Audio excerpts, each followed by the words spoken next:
Tanzania ina sera zake na hasa Wizara ya Mambo ya Nje, na sera mojawapo ni diplomasia ya uchumi. Kwa hiyo hapa tunachokitekeleza kama ubalozi, tunatekeleza hiyo sera ya diplomasia ya uchumi, na ndio maana nikaweza kuongea na wakuu wa mikoa mbalimbali, na kwa bahati nzuri mkoa wa Geita umeitikia, na mshukuru sana huyo mkoa, lakini na mikoa ambayo imesalia ambayo nimeshafanya mazungumzo nao, wangefanya utaratibu tu kuwatafuta hao wakulima waweze kuja na kuendelea na mafunzo haya mazuri kabisa ambayo kwa ujumla tunapata bure. Wapi hapa duniani unaweza kupata mafunzo bure ya namna hii? Ni kwamba Uganda inatupenda, na kama inatupenda basi tufaidike na huo upendo. Nishukuru uongozi wote wa mkoa wa Geita kiongozwa na mkuu wa mkoa wetu Bwana Martin Shigela kwa kuona muhimu wa wafugaji wake kutembelea nchini Uganda kwa ajili ya kujifunza. Mheshimiwa mkuu wa mkoa alipata wito wa Mheshimiwa Balozi, na kwa kweli Mheshimiwa Balozi alitembelea, akawa ametuonyesha kama ofisi ya mkuu wa mkoa fursa zilizopo nchini Uganda ambako Tanzania tunaweza tukajifunza. Ni baada tu ya kupata kibali kutoka ofisi ya Rais TAMISEMI kuwaruhusu wataalamu pamoja na hao wafugaji kuja nchini Uganda. Hivyo ni fursa kwetu na fursa kwa wafugaji wetu, wamepata kuona mengi ambayo hawajawahi kuona, na wanashangaa. Wameweza kuona ng'ombe wa uzito wa zaidi ya kilo 700 wanafugwa hapa.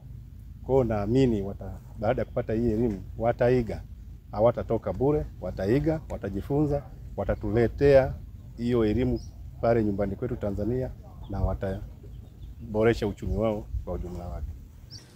Nishukuru kwamba tumejifunza mambo mengi sana kuhusiana na ufugaji wa wenzetu Waganda wanavyofanya. Tumeona ng'ombe wa nyama kama unavyoona, ng'ombe wa maziwa, tumetembelea sehemu nyingi. Tumejifunza vitu vikubwa sana. Kumbe wa Tanzania na wafugaji wengine wanaoniona hapa, naomba tupate hii chachu kwamba tunahitaji kuboresha sana ufugaji wetu.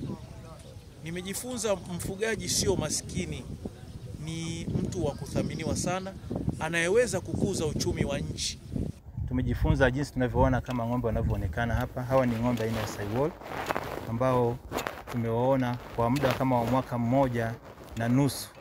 Ng'ombe anaweza kuwa na kilo 300 na points kwa muda wa mwaka mmoja na nusu.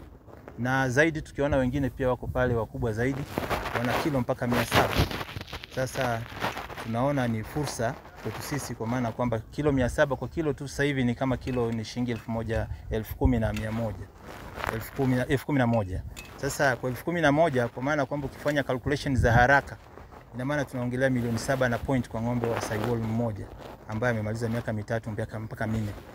Na tunaona pia maboresho ya namna ya kulisha mifugo wanavyolishwa hapa. Tunaona wanavyolishwa na kuchanganya mchanganyiko wa chakula, jinsi gani bora ya kuweza kufanya ili na sisi ufugaji wetu uwe na tija. Sisi binafsi tunafuga kule wafugaji wa Geita, mkoa wa Geita, lakini tumejifunza sana hapa na namna gani bora kuweza kufanya ufugaji wenye tija kuliko kuwa na mifugo wengi alafu wanakuwa hawana tija. Kitu kikubwa tulichokiona hapa au tulichojifunza ni kuangalia ni namna gani anafuga ng'ombe, ni namna gani anawaandalia lishe, ni namna gani anawaweka katika kuwazuia magonjwa ambukizi ya wadudu ambao wanaambukiza magonjwa, lakini ni namna gani anavyowatibu.